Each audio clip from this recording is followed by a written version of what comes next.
વિજ્ઞાન ક્ષેત્રે જે નવી શોધો છે 2025-26, તો વૈજ્ઞાનિકનું નામ છે અને સામે એનું શોધ છે John Clarke and Michel Devoret. Quantum ટનલિંગની એને શોધ કરી અને એને નોબેલ મળ્યું 2025માં. પછી ડેવિડ લીયુ એણે શોધ કરી gene editing platform. Susumu Kitagawa and Richard Robertson એણે શોધ કરી મેટલ ઓર્ગેનિક ફ્રેમવર્કની.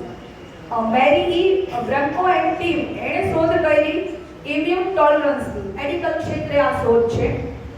પછી નાસા એન્ડ ઈસીએ એણે સ્પેસમાં કેન્સરની સારવાર કેવી રીતે થાય એની શોધ એણે કરી. પછી ક્વોન્ટમ ટનલિંગ છે, આપણે જે વાત કરી એનું મહત્વ શું છે, તો ઇલેક્ટ્રિક સર્કિટમાં એનર્જી ક્વોન્ટાઇઝેશનની સમજ આપી જે ભવિષ્યમાં સુપર કોમ્પ્યુટર માટે પાયારૂપ થશે. પછી જીન એડિટિંગ પ્લેટફોર્મ, તો એનું શું મહત્વ છે, આ શોધ દ્વારા આનુવંશિક ખામીઓને ચોકસાઈથી સુધારી શકાશે.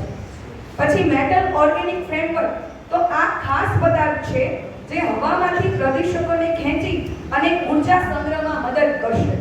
પછી ઇમ્યુન ટોલરન્સ શું છે, તો રોગપ્રતિકારક શક્તિ જ્યારે પોતાના જ અંગો પર હુમલો કરે તો તેને રોકવા માટેની એને નવી સમજ આપી. પછી સ્પેસમાં કેન્સરની સારવાર, તો 2025માં ઇન્ટરનેશનલ સ્પેસ સ્ટેશન પર કેન્સરમાં થેરાપ્યુટિક્સ પર સફળ પ્રયોગો કરવામાં આવ્યા. પછી ગણિતમાં શું શોધ થઈ 2025-26માં, તો ડેનિસ ગેટ્સગોરી નામના ગણિતજ્ઞએ જિયોમેટ્રિક લેંગલેન્ડ્સ પ્રોગ્રામ વિકસાવ્યો.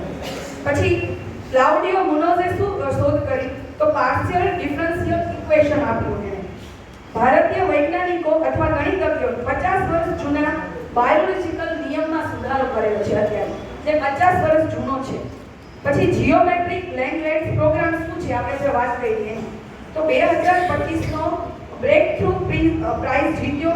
તેણે ભૂમિતિ અને નંબર થિયરીને જોડતા 30 વર્ષ જૂના જટિલ કોયડાના ઉકેલ અત્યારે આપ્યા.